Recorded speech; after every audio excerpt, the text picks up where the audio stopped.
राजसमंद के गढ़बोर में देव झूलने का उत्साह चरम पर। स्वर्ण व्यवहार में ठाकुर जी को विराजित कर निकाली शाही सवारी। प्रदेश का दूसरा सबसे बड़ा मेला है गढ़बोर का देव झूलनी मेला। मंदिर चौक से दूध तलाई तक निकाली सवारी। झील के पानी में झूला झुलाने के बाद मंदिर में आरती के दर्शन खुले। प्रशासन ने सुरक्षा के लिहाज से की चाक चौबंद व्यवस्थाएं। राजसमंद जिले में देवझूलनी एकादशी के मौके पर प्रदेश में लगने वाले प्रमुख मेलों में दूसरे नंबर पर शुमार है राजसमंद के गढ़बोर स्थित 4 भुजानाथ का जलझूलनी मेला। आज इस मेले को लेकर श्रद्धालुओं में जोरदार उत्साह बना हुआ है। कल सुबह से ही गुजरात, मध्य प्रदेश, महाराष्ट्र, राजस्थान भर से श्रद्धालु पहुंचने का क्रम लगातार जारी है। नियत समय पर ठाकुर जी को स्वर्ण व्यवहार में बिठाकर विराजित कर विधि विधान पूर्वक लाव लश्कर के साथ हाथी, घोड़े, ऊंट और झांकियों के साथ शाही सवारी मंदिर से दूध तलाई के लिए रवाना हुई, जहां मार्ग में हजारों की संख्या में मौजूद श्रद्धालुओं ने ठाकुर जी का पुष्प और गुलाल उड़ाकर स्वागत किया। दूध तलाई पहुंचने पर वहां नियम अनुसार ठाकुर जी को स्नान करवाया गया और अमल का भोग लगाया गया, जहां मंदिर के पुजारी और पंडितों ने ठाकुर जी को झील की परिक्रमा करवाई। इस मौके पर वहां मौजूद श्रद्धालुओं ने ठाकुर जी पर जल उछाल कर उनका अभिनंदन किया। इस आयोजन के दौरान ठाकुर जी को जल में झूला झुलाया जाता है। इस कारण इस दिन को देव झूलनी या जल झूलनी एकादशी कहा जाता है। यहाँ से ठाकुर जी को फिर से रजत व्यवहार में विराजित कर फिर से 4 भुजा मंदिर लाया जाता है। इसके बाद आरती के दर्शन होते हैं और यह उत्सव समापन की ओर बढ़ता है। प्रभु श्री 4 भुजानाथ का मंदिर लगभग 5500 वर्षों पुराना है और इस मंदिर की स्थापना जब पांडव अज्ञातवास में थे उस समय आपकी स्थापना करके हिमालय में जाने के बाद में अपना तन त्याग दिया था।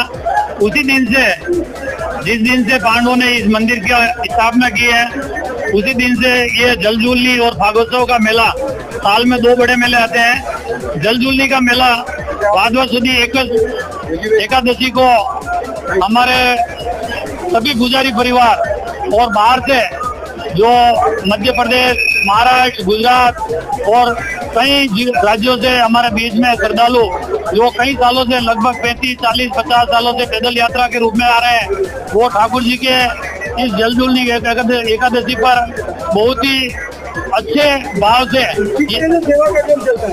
हमारे ठाकुर जी का जो एकादशी का मेला है, सुबह 5 बजे मंगला दर्शन होते हैं। मंगला दर्शन होने के बाद में राज श्रृंगार के दर्शन होते हैं और राज श्रृंगार होने के बाद में ठाकुर जी की राजभोग की आरती होती है और राजभोग की आरती के बाद में ठाकुर जी अभी 12 बजे ठाकुर जी दूध तलाई पर शाही लश्कर के साथ में, जिसमें हाथी, घोड़े, बैंड बाजे, ढोल, थाली, मादल के साथ में लाखों श्रद्धालुओं के साथ में यहाँ से दूध तलाई तक जाते हैं, जिसमें पुजारी परिवार द्वारा ठाकुर जी को सोने के व्यवहार में ले जाया जाता है और वहाँ दूध तलाई पहुँचने के बाद में वहाँ जो छतरी बनी हुई है उसमें ठाकुर जी का श्रृंगार होता है, जिसमें ठाकुर जी को झुलाने के लिए ले जाते हैं।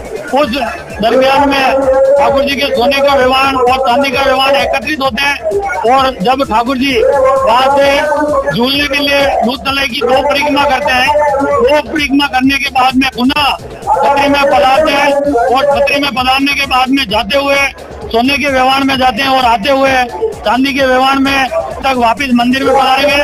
तब तक ठाकुर जी के कोई श्रृंगार, राजभोग या भोग, आरती वगैरह कुछ नहीं होती है।